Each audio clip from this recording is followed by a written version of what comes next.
All right. So, you know I've been doing a few mini-series, and this is the last in the mini-series called The Power of Being. The Power of Being. And the Power of Being is about the power of showing how we show up to life. Not just that we show up, not just that we arrive, not just that we decide to go, but how we decide to be there, how we decide to show up to life. Because, as I mentioned before, if we don't know how we want to be, if we don't have a clue about how we really want to carry ourselves, it is easy to get hijacked by other people and situations. Think about that. You know, you walk into a difficult situation, and if you don't know how you want to be in there, it's easy for you to get rant out like this, right? To get carried away with emotion, to get carried away with sadness, or whatever it is. It's easy to get carried away. And the first, so I've been talking about some foundational ways of being. Some foundational ways of being. In the first week, I talked about the foundational way of being, which is, and it just went out of my mind, which is humility. Humility. To show up being humble. Because when we show up being humble, you know, we don't have to worry about looking over our shoulder because we're trying to pretend we're something we're not. Or we're trying to protect ourselves, or we don't want anybody to find out that we don't know this or we don't know that. Right? To show up humble. To show up humble is a big deal. To show up knowing that we're all one. We all start from the same place and we're all on a journey. It looks different, but we're all so much the same. And when we realize that, we can show up humbly and also authentically. Because we can show up who we are and not apologize for it. Right? We can show up who we are because we have that humility in our back pocket at the same time. So that was the first week. Last week, one of my favorite lessons last week, I talked about showing up curious. To show up with curiosity. How we don't show up with enough curiosity in front of people who are different than we are. Right? Who look different. Who talk differently, who believe different things, who are from a different culture, who grew up on the other side of the tracks, who have a different color skin, right? We don't go to those people curiously, usually. We go up with a preconceived notion of who they are and how they are. But if we stay curious enough like we were curious about an illusionist. Remember, I gave that example. We are curious about how illusionists work. We want to know all the details. We want to look real close. And if we show up curious about that in front of other people, especially those that are different, we create a connection. And when we create a connection, we can dispel hate.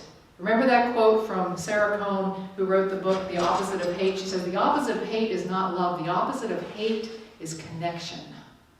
The opposite of hate is connection. Because once you know somebody, it's harder to hate that person. It's harder to do that. The opposite of hate is connection. So curiosity, when we show up curious, we create a connection and we can dispel hate. That's how powerful showing up in those ways are. Humility, authenticity, and curiosity.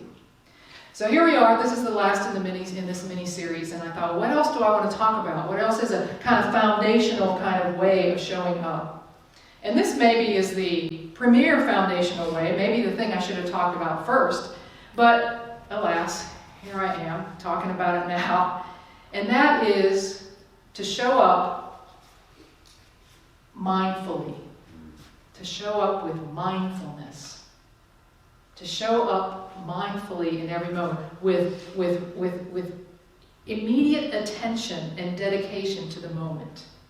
To show up mindfully. Because you know what? We don't show up that way. We don't show up that way a lot. We show up a lot distracted. We show up distracted. Somebody's doing something, we're paying attention. I don't know how many of you are paying attention right now, or maybe your mind is somewhere else. You know, only you know. I'm not going to point you out. But you're somewhere else. You're somewhere else. And when we're somewhere else, we take ourselves out of the moment. We take ourselves immediately out of the moment. And we miss so much stuff by doing that. We miss the goodness in the moment. We miss the possibility in the moment. We miss the pain in the moment. We miss the opportunity to offer something in the moment. We miss the moment. And here's the bottom line. I really want you to hear this. Nothing happens in the past or in the future. Everything that happens in your life happens in the now. There is nothing that happens any other place. That's the only place. It might be the obvious, it might be stating the obvious, but think about that. That's the only place it happens, in the now. That's it. So I think that's the power of this mindfulness. So I had some examples, because we know how to be mindful. We know how to be mindful. I was thinking about, I used to do a lot of pottery. Anybody else do pottery? Throw clay on a wheel, right? You don't pay attention to that clay, boing, it's off the wheel, man. I mean, you have to have your rapt attention right there. That mug you were creating, that bowl, that vase that you were creating, nope, not going to happen. One little slip over here, hey Red, how you doing? It's off the wheel. It's done. How about adding a column of numbers? If I don't pay attention to adding a column, I can add them 3 times and get 3 different numbers. How about you? You're just not paying attention, your fingers are going here on the calculator, whatever it is. You have to pay attention. Right? Hitting a baseball, guys. If you're going to hit a baseball, you have got to pay attention. You have to be in the moment. You have to be mindfully aware of what's happening. Yes? Or sew. How many people sew? If you are sewing on a sewing machine, congratulations. I'm afraid of them. Right? That needle going up and down like this. Come on. Pay attention. The seam's crooked if you're not paying attention, right? Get your finger caught in there. That's what I'm afraid of. And you figure out, nope, that's not for me. That's a dangerous hobby for me. So you can tell anybody that. I'm pretty humble about that one. All right, that's what it's about. And that's the power in mindfulness is that we show up to life with focus, intention, and hope. Isn't that what we do in those examples? Like, I hope I add up the same column and get the same answer. I hope that I can get a coffee mug out of this 1 little pound of clay. You know, I hope that this skirt has an even hem. And I hope that every once in a while I can hit it out of the park. Right? That's what we want, with this focus and intention and hopefulness. You know, I think mindfulness is really the courage to show up to life no matter what's happening, no matter how it looks, no matter if it's hard or not, because you know what? Sometimes it's hard. Sometimes the things that we're asked to show up for and to be mindful of are hard. They're difficult. And it's not fun. The only thing we wish would happen is that they would be over with, that they would be done, or that they would be back to the way they used to be, right, during the tough stuff. But here's what mindfulness calls us to do. Mindfulness calls us to tend to the moment in front of us. I like that word, tend. To tend to how life is unfolding right here, right now. To tend to it. And what does it mean to tend to it? It means to pay attention to it. That whether it's sorrow or joy, to give it the same attention. The same attention. To be mindful. To be mindful. That's what it means. What other choice is there, really? Well, actually, there are other choices, believe it or not. None of them have to do with mindfulness, by the way. The other choices, in my way of thinking, are to dwell in the why and the worry. The why and the worry. The why takes us and tethers us to the past. Why did this happen, right? The worry takes us out of the present and tethers us to the future. Tethers us to the future. Right? That's what happens with the whys and the worries. It takes us out of this mindfulness. It takes us out of the moment. Like I said, nothing happens in the past. Nothing. Nothing happens in the future. Anything that happens is happening now, in the present moment. That's it. You know, this why thing, I've been on the soapbox about why before. There is no answer to why difficult things happen. There isn't. I don't believe that. People want to say, well, there's always a why, why this happened. There isn't a why. There isn't a why that's satisfactory. There isn't a why that's going to say, oh yeah, okay, yeah. That's why your knee is so screwed up, Paula. There's this reason why it didn't work. There's a reason why the second surgery didn't work. No, there isn't. It's my life experience. Sometimes that's just the way it is. I don't think I'll ever be able to, I'm not asking why, but if I was asking why, what do I expect? To get an answer that says, oh yeah, that's good with me. Yeah, that's good that it didn't heal right. No, we don't go there, do we? We don't. Here's the thing. people say this in New Thought, that things happen for a reason. I'm here to debunk that. I'm telling you, there is nothing that happens for a reason. Things don't happen for a reason. Things happen, and then we can choose to bring mindfulness to them. That's what happens. Things happen, and we can choose mindfulness to bring ourselves there in that way. That's how it works. That's how it works. There is no why. There is no why. Here's the other thing about why I was thinking about. Why is it? All right, come on, that's supposed to be a joke. Why is it that we don't ask why when good things happen? Oh my God, I got the job. Wonder why that happened. You know, we don't get concerned about when we have good fortune. Oh my God, my scratch off won. Woo, good for me. Why'd that happen? Maybe somebody else should have got this ticket. You know? I mean, yeah, we don't do that with our good fortune. We do it with our misfortune. And I'm saying that the way we react to the good fortune informs us about how we might act to the misfortune. That is simply life showing up, that we simply need to be mindful of it. We need to be mindful of it and not judge it. Yeah. So I think it's the same for this idea of worry. You know, that why takes us back here. Never gonna be satisfied. You know, in the extremes, think about the cases that you with people who go through tragedies. They, you know, somebody downs a plane, or somebody, you know, abuses somebody and kills them, and all those things. And people want to know why. They're never satisfied. Their loved one is never coming back. And even though we want to know why, and we think it will solve something, it doesn't do it, because it happened back here, and we're not there. We're here. We're in the now. It's the power of mindfulness to be here, and the power of staying out of worry. You know, when we worry, we make up the worst story. Anybody make up a good story about it? My knee is going to be perfectly fine. I haven't been saying that. I'm like, oh my God, am I ever going to get well enough? And then I remember the billboard that I saw in front of a mini storage facility. It says, worry is like praying for something you don't want. I'm like, oh. See, the gift of mindfulness is to stay out of that. The gift for mindfulness is to say, here I am.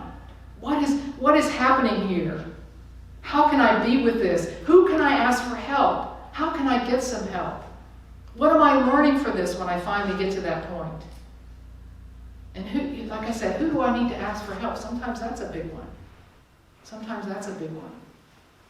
When we release the why and the worry, we clean out and open up ourselves to be mindful in the moment and to possibility. That's really what it's about. That's the gift, one of the gifts of being mindful. You know, here's another way to think about it. If you knew this was your last Sunday here at Spiritual Soul Center, you were never going to be here again, wouldn't you be paying attention in a lot different way than you might be right now? If you were moving to say, I spoke up in Raleigh this message this morning. I said, well, if you were moving to Texas, somebody said to me afterwards, say Hawaii. I said, if you were moving to Hawaii and you weren't going to see the people that were here, wouldn't you be paying attention in a different way? Yeah, because you would be mindful. You would be mindful. That's mindfulness. Showing up right here in the now. Well, there's a couple other ways of thinking about mindfulness that I want to share with you from the book by Jack Kornfield called No Time Like the Present. Listen to this. In a now famous psychology experiment, researchers asked two separate groups of students to cross Princeton University campus to attend what they were told was an important lecture on the parable of the Good Samaritan, the biblical model for stopping to help a stranger. The first group was told to hurry because the lecture doors would be closing soon. The second group of students was told that the lecture was going to start soon, but they needn't rush and that they could go in whenever they arrived. As individuals for each group crossed the campus, they passed someone who seemed to be injured and in need of help. No one in either group knew that the person who seemed to be in trouble was pretending to be injured. This was an experiment, all right? Yet almost every student in the first group, having been told to hurry, passed right by the injured and needy person without stopping, even though they were on their way to hear a lecture about offering help to strangers. That's me and you, by the way, when we're in a hurry. In contrast, most of the second group, those not in a hurry, saw the injured actor and kindly stopped to offer assistance. So the question is, hurry or caring? How do you want to live? How do you want to show up? Do I want to be hurrying to this over here that hasn't happened yet? It's kind of like hurry, worry, right? Or do I want to be in the moment? Do I want to care? Do I want to be busy? Busy? Oh, we wear badges of busyness, some of us. Or do I want to be mindful? Do I want to be distracted or aware? How do I want to show up? You know, busy and hurry, they don't add any time to anything. Distraction doesn't accomplish anything. Nothing. Nothing. You see, it's not about making time and making sense of what's happening in life. You know what it really is about, this mindfulness? It's about honoring the mystery of life. Because life is a mystery. Life is a mystery. The woman I stayed with up in Raleigh, I usually go up Saturday night and stay, and we were talking about several things, and she said this morning: how can I expect my finite mind to understand the infinite? I thought, yeah, that's what we're talking about. You know what? It's a mystery. We don't know the whys. We can simply choose to be present in the now. One other story I want to share with you from Cornfield's book goes like this. One of the poets in my neighborhood, Barbara Ruth, explains, I once walked the 6 miles from my house to Kent Lake in less than 4 hours. But that wasn't my best time. My personal best is 8 hours and 15 minutes. That includes time resting with a lizard sunning on the rocks, writing down a dream I remembered, listening to a woodpecker knock herself against the tree that harbors the offspring nest. That's the best time? 4 hours? Give me the 8 hours and 15 minutes. You know, we can practice being present by doing those sorts of things. Take a walk. It doesn't have to be all day. Look at the night sky. That is an amazing thing. Amazing. You know, turn off your phone. We are addicted to the phone. Put it on silent mode at least. Practice being present. Practice that in simple ways, right? In simple ways. It doesn't have to take 8 hours and 15 minutes. Although it's a great story, isn't it? I want to close this little series with this quote that I used last week as well, because I think it speaks to the work that we can do to be mindful, to show up humbly, authentically, with curiosity, and that's this from Leo Tolstoy. Everyone thinks of changing the world, but no one thinks of changing himself. We all want to change the world. We want to make a difference. We want to get out there and do things. But so often, what is called for is for us to look in the mirror and begin to change ourselves. Begin to decide how I want to show up. How I want to be in the world. And use that power to be the best me that I can be. Yeah? So that's what that's about.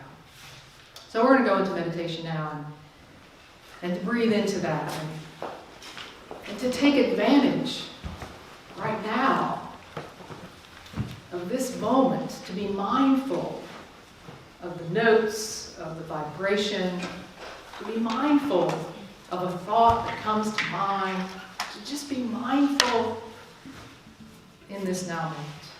So I invite you to breathe in. If you want to come up and take a cushion, you're welcome. And breathe out.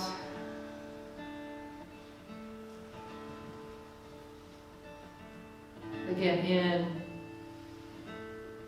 and out.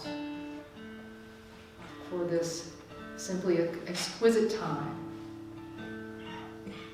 This mindful time together.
Blessed are we, for our hearts can feel an array of emotions in the magic of love. Blessed are we, for we can think and find resolution in times of distress. Blessed are we, for each part of our bodies, be it broken or not, is a part of God, and thus a divine gift. Blessed are we, for we have food to fuel us and shelter to shield us from harm. Blessed are we, for we have faith, which nourishes our soul. Blessed is each day, for we can rejoice in the wonders of our world. Blessed are we, for we have loved. Blessed are we. In gratitude we sit.